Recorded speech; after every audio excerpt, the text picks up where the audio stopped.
शुरू करते हैं भैया। अस्सलाम वालेकुम। वालेकुम अस्सलाम सर। यार अब्दुल हन्नान, सबसे पहले तो अपने आप को ना इंट्रोड्यूस कर दो कि आपका नाम क्या है, आप कहाँ से बिलोंग करते हो, एमडी कैट का एग्जाम दिया, क्या स्कोर रहा, ये सब चीजें। सर मेरा नाम अब्दुल हन्नान कुरैशी है। मैं सिंध के इलाके शहीद बिन हैदराबाद नवाबशाह से बिलोंग करता हूँ और मैंने एमडी कैट में स्कोर किया 165 आउट ऑफ 180। माशाल्लाह। अच्छा ये बताओ अब्दुल हन्नान कि आपका एग्रीगेट क्या है। सर मेरा एग्रीगेट 90.42 है। माशाल्लाह। आप शहीद बेनजीराबाद से हो, नवाबशाह से। नवाबशाह की सीट्स कौन कौन से मेडिकल कॉलेज के अंदर हैं। सर नवाबशाह की सीट लम्स के अंदर है, डाव के अंदर है, वो रेसिप्रोकल सीट के हिसाब से, और गम्बट के अंदर है सर इसमें। तो आप कहाँ पे जा रहे हो इंशाल्लाह। सर इंशाल्लाह लम्स या डाव का इरादा है। चलो यार, अल्लाह ताला आपको कामयाब करे, आगे भी बहुत कामयाब करे। अच्छा ये बताओ अपना अब्दुल हन्नान कि आप जो थे वो फ्रेशी थे या इम्प्रूवर थे। हेलो, आवाज आ रही है।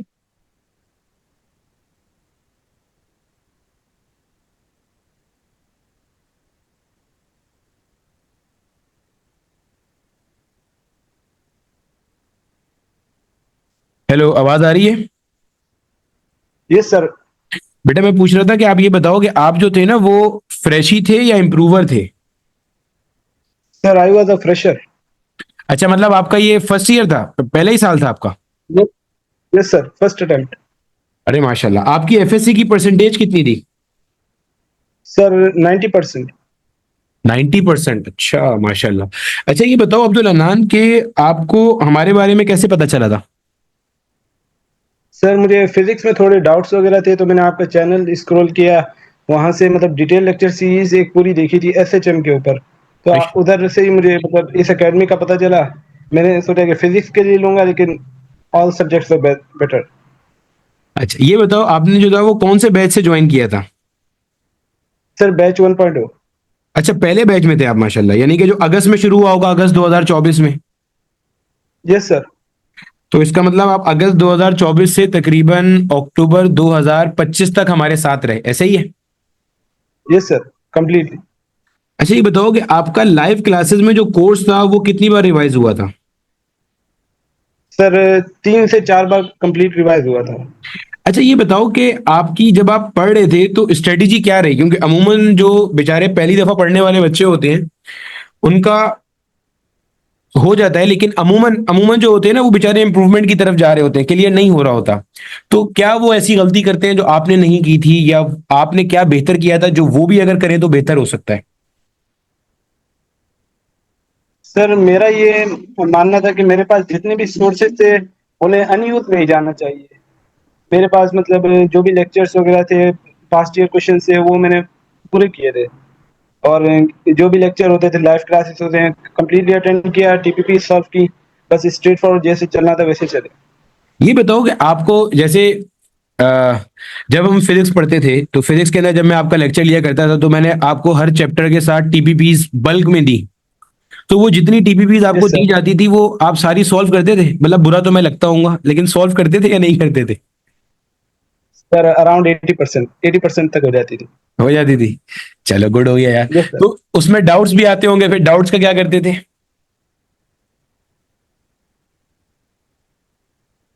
सर डाउट्स के लिए डाउट ग्रुप में डालते थे या फिर डायरेक्ट गूगल में पूछते थे। अगर वहां से नहीं मिलता था तो डाउट टीचर को या फिर डाउट क्लास में चले जाते थे। सही है। अच्छा ये बताओ कि जो आपका एक रेगुलर टेस्ट होते थे, बाई वीकली आपके टेस्ट होते थे, वो दिया करते थे रेगुलर। यस सर, वो सारे रेगुलर दिए थे। सही है। अच्छा ये बताओ कि आ, आपके पास आप जो आपने ऑनलाइन पढ़ा तो आपका जो ये शहीद बेनजीराबाद जो जिला है नवाबशाह के अंदर, यहाँ पे आपकी इंटरनेट की फैसिलिटी सही थी।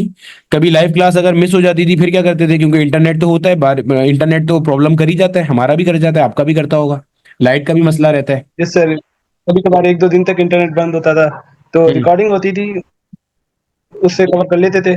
और अगर ना भी हो पाता था तो फिर मतलब थोड़ा डिले करके फिर कवर करते थे। सही है, ठीक हो गया। यानी कि रिकॉर्डिंग वाली सहूलत का फिर आपको वहां फायदा होता। अच्छा ये बताओ कि आपने ऑनलाइन को चूज किया, तो आपके ख्याल से ऑनलाइन के अंदर जो था ना, वो आपको ऐसा कौन सा एडवांटेज मिल रहा था जो ऑफलाइन में आपको नहीं मिल पा रहा था? सर फ्लेक्सिबिलिटी और काइंड ऑफ लाइक सोर्सेज ज़्यादा थे, फ्लेक्सिबल था पूरा कोर्स, आपको मल्टीपल टाइम रिविजन्स की ऑफर हुई हुई थी, तो sir it was already better. अच्छा ये बताओ कि जब बैच की वीडियो देखी होगी, देखो ऊंच नीच तो हर प्रोग्राम में आती है ना। ऊंच नीच से मुराद ये है कि कभी मेरी क्लास कैंसिल हो गई, फिर उसकी कंपनसेशन आ गई। ये तो होता है, ये तो हर मतलब yes part sir. And parcel of life है ना।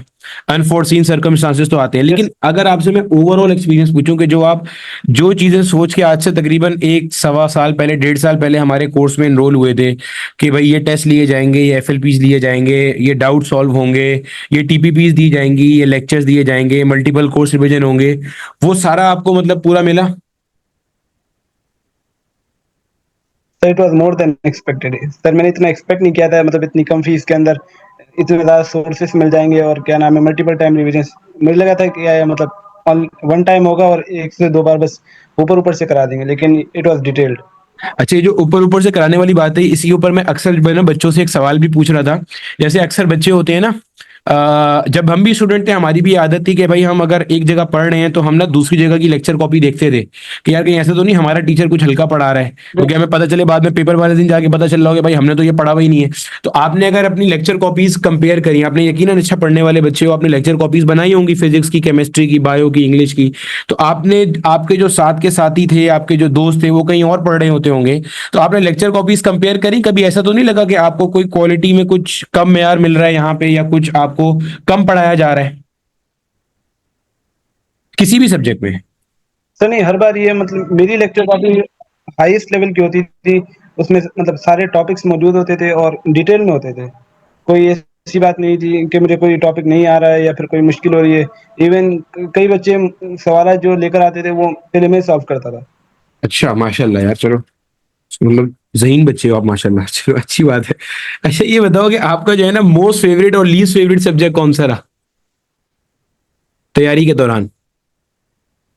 सर इस दौरान मोस्ट फेवरेट फिजिक्स था और लीस्ट फेवरेट में केमिस्ट्री। यस सर, केमिस्ट्री था। यार ये मैं जितने बच्चों से पूछ रहा हूँ, ये मोस्ट फेवरेट जो तुम लोग फिजिक्स को कह रहे हो, ये मेरी वजह से तो नहीं कह रहे कि मैं इंटरव्यू ले रहा हूँ, इसलिए तो नहीं कह रहे ऐसा? सर स्टार्ट ही फिजिक्स के लिए किया था बैच। अच्छा, बैच ही फिजिक्स के लिए लिया था, अच्छा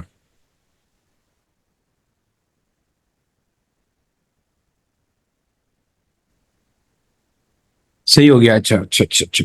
तो ये बताओ कि फिजिक्स के अंदर जैसे अक्सर बच्चों का खौफ होता है, बच्चों को फिजिक्स नहीं समझ में आ रही होती, तो आप क्या रिकमेंड करोगे? जैसे आपके जो जूनियर्स हैं वो देख रहे हैं, आप क्या रिकमेंड करोगे कि फिजिक्स को बेहतर कैसे बनाया जा सकता है? सर प्रैक्टिस, और फिर उससे अगर कोई सवाल गलत हो रहा है तो उसका मतलब कंप्लीट डिटेल चेक करें कि किस तरह उस सवाल को सॉल्व करना, उससे रिलेटेड क्वेश्चन कैसे आएंगे, सब कुछ। अच्छा ये बताओ कि आपकी ना रूटीन क्या रही तैयारी के दौरान, आपकी रूटीन क्या थी? सर तैयारी के दौरान मतलब लाइव लेक्चर्स कंप्लीट अटेंड करने थे, और जितना टाइम मिल सकता है अबाउट 2 to 5 आवर्स सर उसके अंदर सेल्फ स्टडी करते थे, नोट्स बनाना, टीपीपी सॉल्व करना, जितना हो सकता था। अच्छा ये बताओ कि जब आपने हमारा बैच ज्वाइन किया था तब आप यकीनन क्लास 12 में होगे, यस ऐसा सर। ही है? तो आप क्लास 12 को साथ में कैसे मैनेज करते थे? अमूमन तो ये सुनने में आता है कि क्लास 12 के साथ ये चीजें मैनेज करना बहुत अजियतनाक है, तो आप कैसे मैनेज करते थे साथ सर में? वो सर उस वक्त थोड़ी थोड़ी खुशी थी कि हफ्ते में खाली 2 दिन क्लास होती थी, लेकिन फिर रमजान से कंटिन्यूस हो गई, तब तक क्लास 12 ओवर हो गई थी तकरीबन।